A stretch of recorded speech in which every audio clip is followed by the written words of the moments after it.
بسم الله الرحمن الرحيم.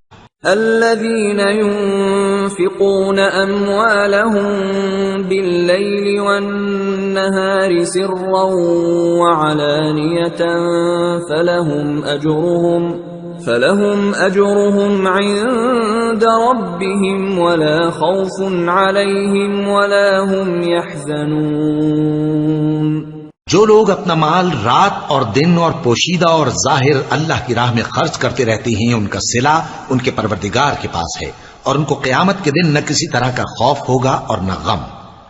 الذين يأكلون الربا لا يقومون إلا كما يقوم الذي يتخبطه الشيطان من المس، ذلك بأنهم قالوا إنما البيع مثل الربا وأحل الله البيع وحرم الربا، فمن جاءه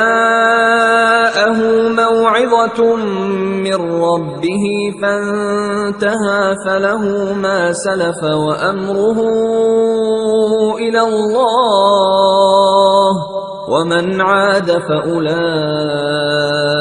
أصحاب النار هم فيها خالدون۔ جو لوگ سود کھاتے ہیں وہ قبروں سے اس طرح حواس باختہ اٹھیں گے جیسے کسی کو جن نے لپٹ کر دیوانہ بنا دیا ہو، یہ اس لیے کہ وہ کہتے ہیں کہ سودا بیچنا بھی تو نفع کے لحاظ سے ویسا ہی ہے جیسے سود لینا، حالانکہ سودے کو اللہ نے حلال کیا ہے اور سود کو حرام۔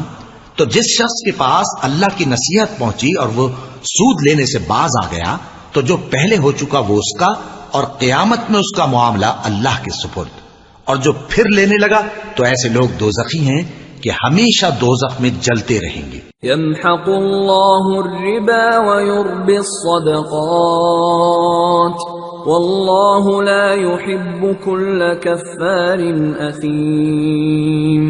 إن الذين آمنوا وعملوا الصالحات وأقاموا الصلاة وآتوا الزكاة لهم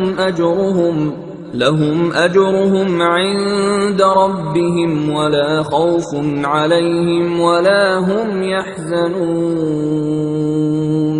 اللہ سود کو نابود یعنی بے برکت کرتا اور خیرات کی برکت کو بڑھاتا ہے، اور اللہ کسی ناشکر گناہگار کو دوست نہیں رکھتا۔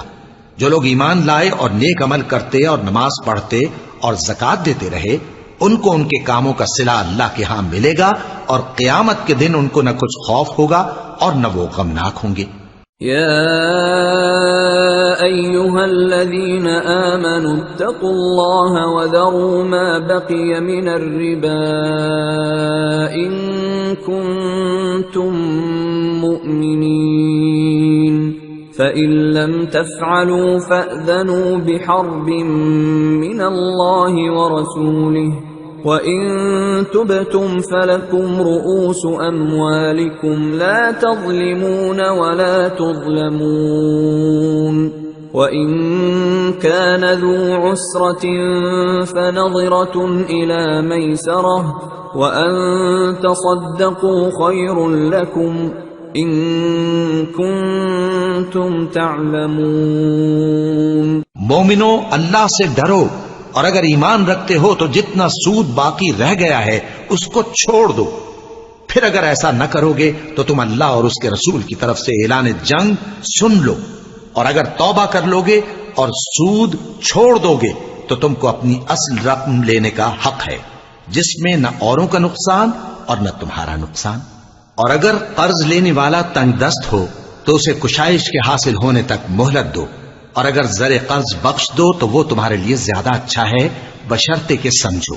واتقوا يوما ترجعون فيه إلى الله ثم توفى كل نفس ما كسبت وهم لا يظلمون۔ اور اس دن سے ڈرو جبکہ تم اللہ کے حضور میں لوٹ کر جاؤ گے، اور ہر شخص اپنے اعمال کا پورا پورا بدلہ پائے گا اور کسی کو کچھ نقصان نہ ہوگا۔ صدق اللہ العظیم۔